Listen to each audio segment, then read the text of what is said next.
Hola otra vez, ¿cómo has estado? Esta semana vamos a hablar del punto de vista.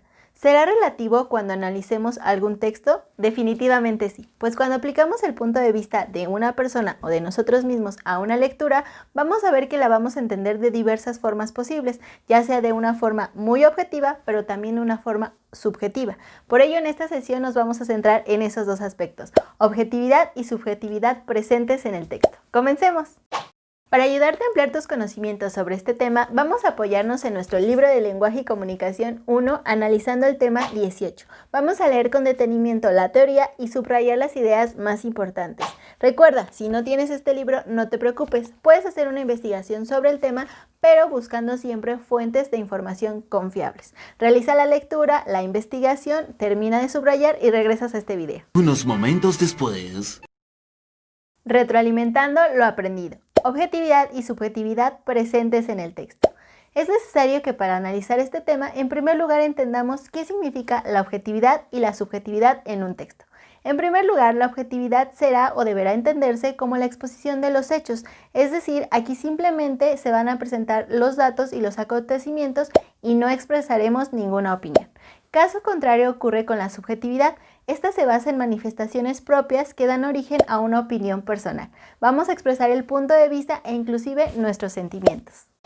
Ahora bien, analicemos los rasgos lingüísticos de la objetividad. Estos serán, número 1, el predominio de las oraciones enunciativas, es decir, las oraciones que informan de manera objetiva un hecho. Número 2, el empleo del indicativo y el presente atemporal, es decir, el modo verbal va a indicar a la acción o el proceso que se está expresando del verbo en un hecho. Por ejemplo, piensa en la siguiente frase. El presidente Andrés Manuel López Obrador arribó a la Casa Blanca, donde fue recibido por su homólogo estadounidense Donald Trump. Aquí los verbos arribó y recibido expresan una realidad que sucedió en un tiempo pasado. En tercer lugar, veremos que existe un predominio de la tercera persona para así expresar la impersonalidad, es decir, se presenta lo ocurrido desde un punto de vista del observador, pero sin participar en la historia. Y finalmente veremos que existe también un empleo de adjetivos específicos, descriptivos y de relación o pertenencia. Mediante esto señalaremos una característica de algo que sirve para diferenciarlo de un conjunto. Por ejemplo, cubrió con la suave manta al bebé. Enfoquémonos ahora en la subjetividad.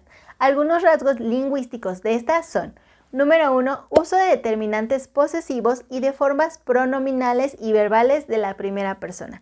Estos van a ayudarnos a establecer una relación de pertenencia. Podemos notarlo en frases como la siguiente: me parece que, yo buscaba, mi opinión es, etc. En segundo lugar, veremos que vamos a emplear oraciones imperativas o exhortativas.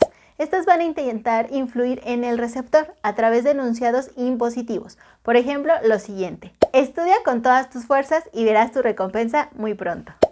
Ahora analicemos el uso de oraciones interrogativas. Estas nos van a permitir formular preguntas para obtener una respuesta del destinatario. Por ejemplo, ¿un nuevo régimen que dice buscar justicia e igualdad es posible sin nosotras? Cuestiono mientras vuelvo a mi indignación en estos días tan agridulces para las mexicanas. En la subjetividad también haremos uso de las oraciones exclamativas.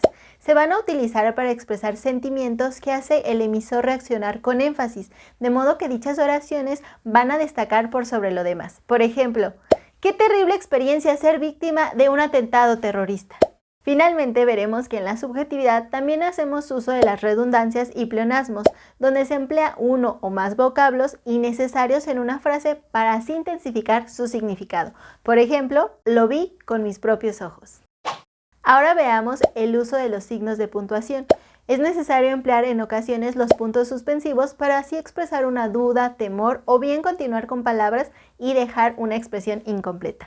También usaremos los paréntesis para insertar una nota subjetiva como parte de la opinión del escritor. Y finalmente vamos a emplear las comillas para subrayar una palabra o varias que queremos utilizar de manera irónica. En resumen, tanto la subjetividad como la objetividad estarán presentes en la literatura.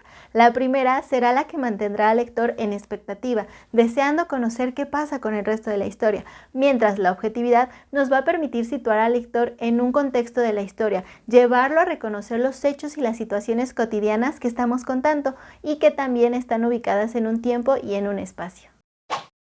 Aplicando lo aprendido. Es momento de que analicemos y encontremos la objetividad y la subjetividad en un texto. Esto lo haremos a través de la actividad número 25 y la evidencia 11 de tu libro. Realiza la actividad y la evidencia aplicando lo aprendido en esta sesión. Después, ve a la plataforma GER. En la sección Tareas, realiza la evaluación número 25. Cuando termines, envíasela a tu profesor como la evidencia de esta semana. ¡Listo! Hemos terminado la sesión de hoy. Recuerda que puedes adelantar un poquito dándole un vistazo al siguiente tema de tu libro. Nosotros nos vemos aquí la siguiente semana. En esta ocasión vamos a continuar aprendiendo sobre representaciones y organizadores gráficos. ¡Hasta pronto!